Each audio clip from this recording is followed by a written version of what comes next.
Good morning and welcome to the morning analysis video on Monday the 5th of July. Let's just start with the news from this week, or news that we are expecting this week.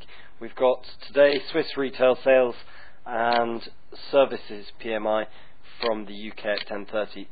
Could have an effect. I don't think it's going to have a huge effect after the non-farm figures we saw on Friday.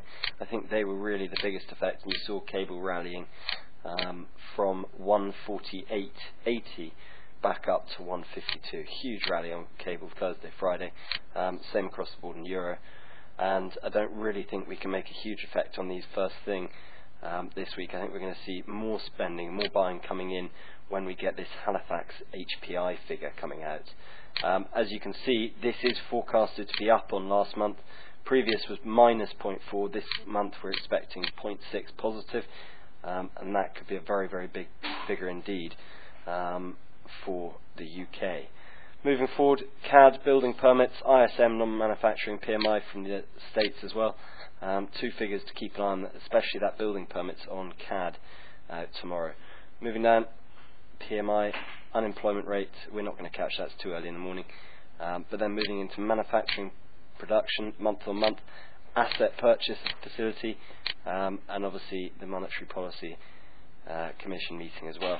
We've got a fair few news statements this week, so I think overall let's be a little bit cautious with some of the plays we're going to take. I think especially on the CAD. CAD's got some big figures out this week and could well struggle on the back of them, so what I don't want to do is try and preempt the market and get caught out by this. Let's just start with our Aussie dollar. As you can see, Aussie dollar has made a play over the last couple of weeks, and we have had significant selling coming in off this 88 region, pushing us back down to 84. We've touched a low of 83, and now just coming back in to retest the 4-hourly 20. What I'll be looking for in this pair with a heavily overbought stochastic would be a selling position coming in if we get a baby silver cross to the south. I can't buy this one on RBSX to the upside because the daily pivot and the monthly pivot are just above. So the only thing I can really look for if I drop it down to an Aussie dollar 15-minute chart is I can look for this stochastic to get slightly higher, look for a cross up, and then get the cross down later on this afternoon. When that comes in, I'll be looking to trade. Okay? That will be the most interesting thing for me. I need to see that, and we will see what we can do. Okay?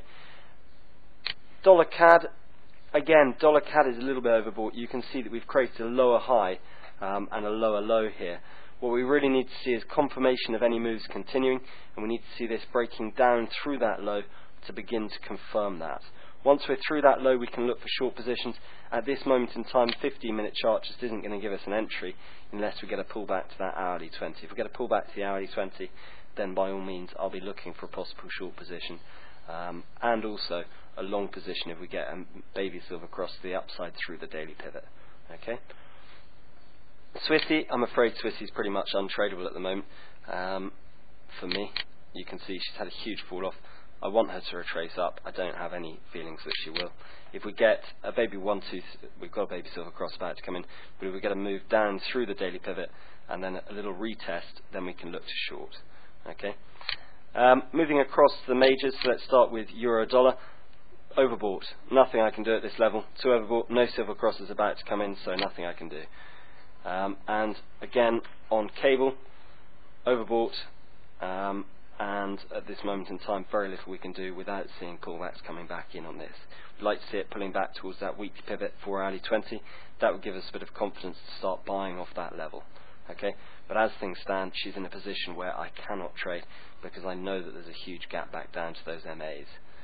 Okay, looking across at CAD yen, for example, CAD yen looks like she's going to have a bit of a pullback this week, starting off above with a baby silver cross to the upside.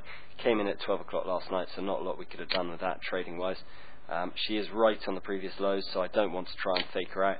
Instead, what I want to look for, if I can, is the major silver cross to the upside. If we get the major silver cross to the upside, I will be taking that on 1% risk, as you know, because it's against the trend, and we'll see what we can do with that. Looking at euro yen is now back above major silver cross on Friday. Again, very few opportunities to buy into this. but we have got the daily 20 above, so we need to be aware that she could start to find resistance up here, especially with Wall Street falling off. You'd expect to see some yen strength coming into the market. Moving from there to sterling yen, I have no view at sterling yen at the moment. Coming back to the daily 20, little consolidation you can see between the 4-hourly 20 and the 4-hourly 50. We'd need to see a break for confirmation of moves either way. A break through this monthly pivot could see a further slide back down to the previous lows, so let's keep an eye on that, see if we can get her back down and find some possible trading grounds. Okay. Euro sterling, back on the daily 20. Personally, I'm looking for a major silver cross to the south. I know these pivots look a bit messy. We'll get it back to normal. I'll be looking for a major silver cross to the south, back down through the monthly pivot, weekly pivot to go short and hold for 80 again. Okay, that will be a big play this week if we can get it in. So starting off this week, we've got the possibility of Aussie dollar.